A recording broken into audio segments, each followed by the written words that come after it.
Утрински стихови од Библијата. 7 ноември. Тој ќе ја исчисти твојата троска и ќе ја свртам против тебе раката своја.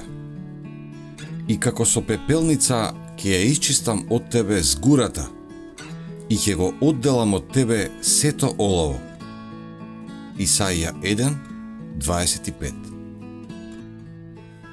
Ако се прими со вера, искушението што изгледа толку горчливо и тешко за поднесување, ќе се покаже како благослов.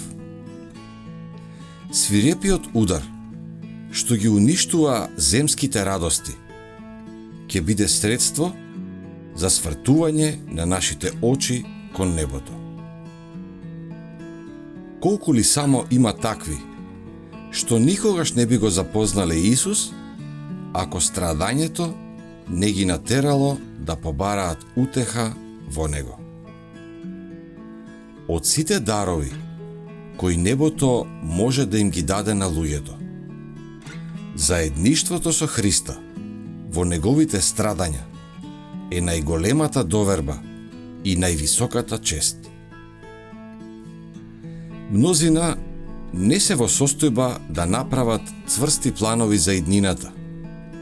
Нивниот живот е нестабилен.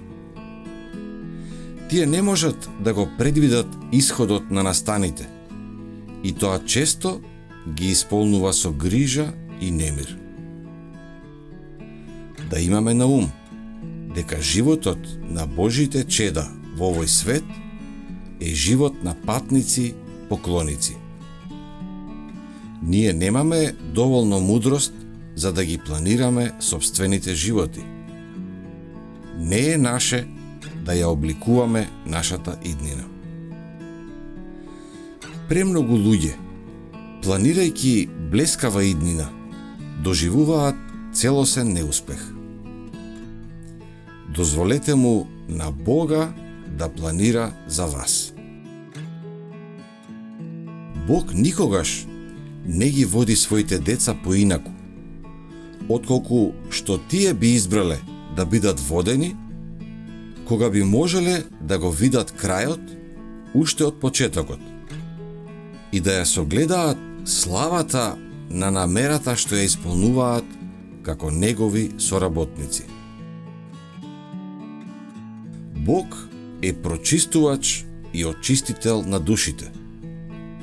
Во жештината на печката, нечистотијата за секогаш се одделува од вистинското сребро и злато на христијанскиот карактер. Исус го наблюдува испитувањето.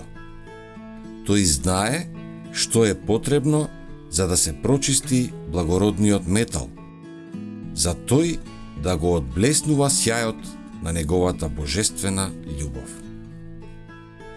Божјето дело на рафинирање и прочистување мора да продолжи, се додека неговите слуги не станат толку понизни, толку мртви за своето јас, што кога ќе бидат повикани во активна служба, тие пред очи ќе имаат само неговата слава.